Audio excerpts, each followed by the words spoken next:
Madonna, the Beastie Boys, Run DMC, Aretha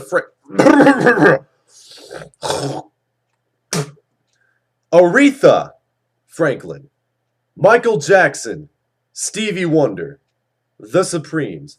All of these names have one common denominator. Actually, they have a couple of common denominators. Number one, the bands and singers and songwriters I just listed are in the Rock and Roll Hall of Fame.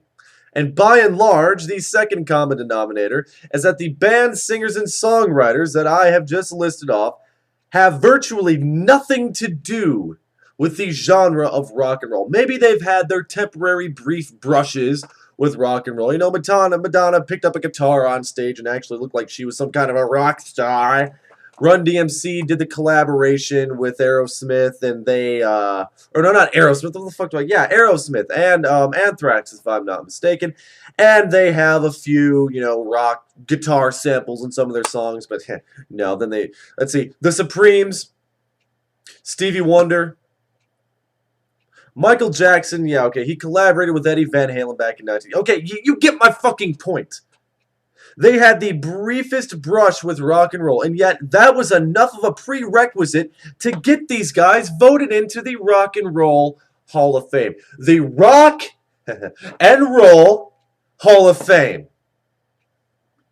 Isn't that a little bit interesting? And isn't it also interesting that one of the main voters for the Rock and Roll Hall of Fame, his last name rhymes with Wiener, something, Jen Wenner. Yeah, a guy named Jen.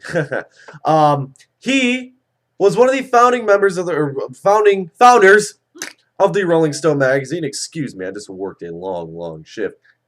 And he is now their managing editor. Isn't it just so coincidental?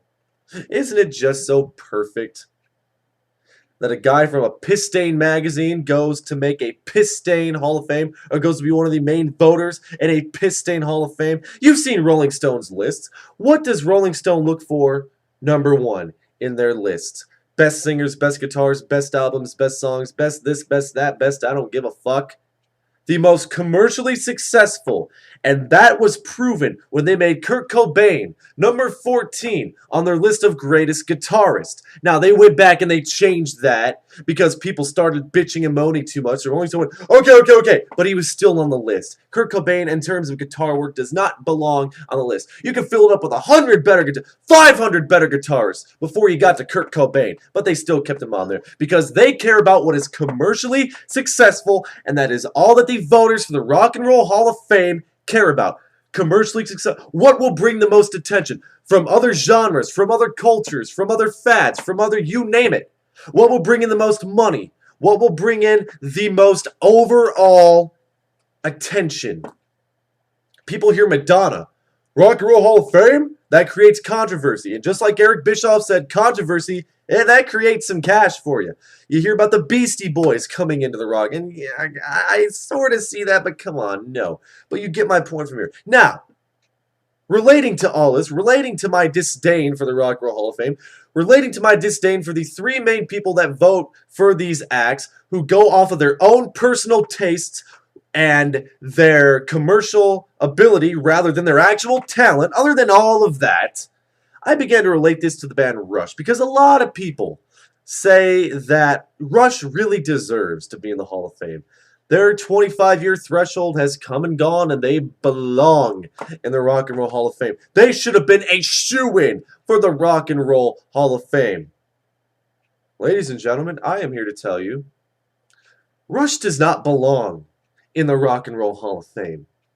They simply do not belong in the Rock and Roll Hall of Fame because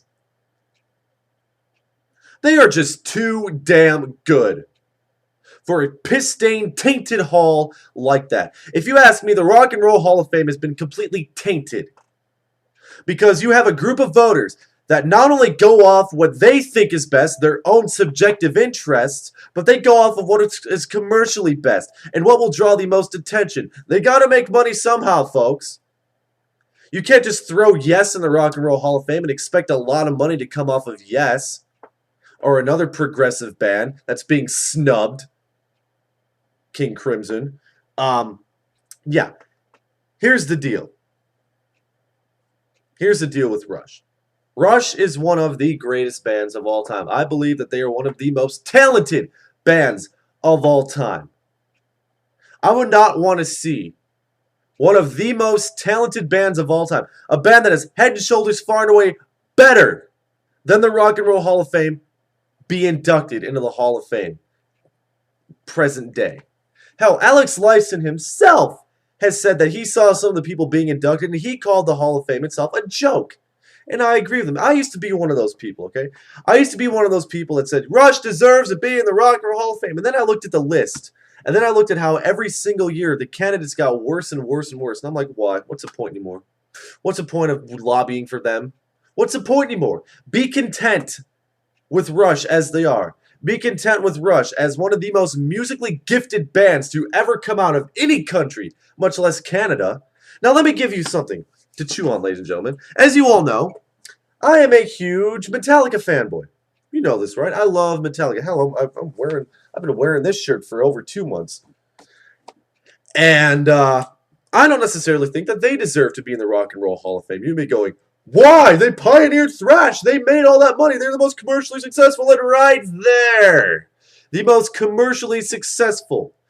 We always hear about the Big Four thrash, the Big Four thrash. Why are they called the Big Four? Because they're the four most prominent, which means they're the four top selling thrash bands out there. And it's true. They are the four most top selling thrash bands out there. That's a given fact. But Metallica sold us a little bit more, actually a lot more than a lot of them. And that's the only, I think, in my mind, that's the only reason that they're in the Rock and Roll Hall of Fame over Slayer, Megadeth, and Anthrax. They pioneered thrash metal just as much, if not more, than Metallica ever did. And yet they're not in the Rock and Roll Hall of Fame. They just didn't sell as many albums. They're just not a big enough name. Oh, Slayer, they said they're satanic. Anthrax, that's a goofy name. We can't, that's offensive. And Megadeth? Who are they? Who is this Dave Mustaine guy? Oh my, they wouldn't do it. So if they're not in, I don't think Metallica deserves to be in. They're just in. You know what the disclaimer they ought to put at the top of the Rock and Roll Hall of Fame sign? The Rock and Roll most commercially successful / pioneering artists of rock and roll genres, Hall of Fame and Museum. Okay, you'd have to work on that a little bit. You'd have to refine it. You'd have to, but no. Rush, keep them out. No, just keep being the subjective little douchebags that you are, and just keep them out. Keep out a lot of these bands that do deserve to be in the Rock and Roll Hall of Fame because they're doing pretty well without you. Rush will still go on. Rush does not need that feather in their cap. They have many accolades to their name, and being in the Rock and Roll Hall of Fame among all those bands, among company that doesn't belong there, among company that's only there because they sold more albums than the next guy, among some company that is only there because they may have lobbied their way in, or they might draw the most fans and attention and the most tickets and grab the most media attention. They don't belong among that garbage. Get that shit out of here. Be happy with what you got, people, and what you got is Rush. God, Rush has been around since, what, 68 officially? They've been around for over 40 goddamn years. I'm sure this isn't going to kill them, and I'm sure it won't kill you guys either. So I know I'll be able to sleep at night. If we get to 2017, 2018, 2019, and we'll see Lady Gaga in the Rock and Roll Hall of Fame. Maybe Lady Gaga, oh, get this, maybe Lady Gaga will have a guitar as a prop at one of her shows. The Rock and Roll Hall of Fame will see that, and in the little bio for her, when they induct her ass, will say, used to use a guitar as a prop in her live shows. A definite shoo-in candidate for the Rock. Shut the fuck up! It's true, I bet you Lady Gaga will be in there.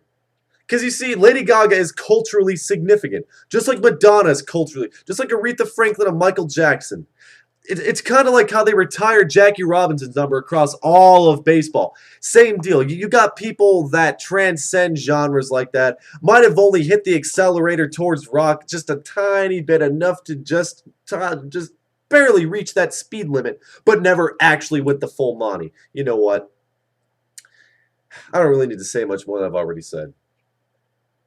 Rush, they don't belong there. They're too good for the Rock and Roll Hall of Fame. Way too good.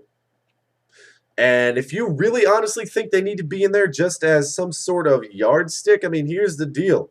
When people go to the Rock and Roll Hall of Fame Museum, they're going to be wanting to see Michael Jackson. They're going to be wanting to see Madonna. They're going to want, you know, they're not going to, they're going to look at Rush. They're going to go, who are they?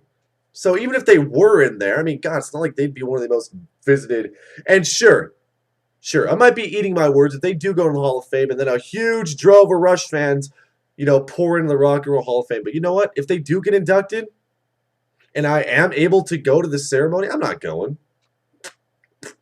Fuck that noise. And I hope Rush declines. I hope they pull a Sex Pistols, and I hope they fucking decline. It would serve them right. The Rock and Roll Hall of Fame will live on just as Rush will, but at least one of those entities has integrity. I think we all know which one that is. Have a good day, folks.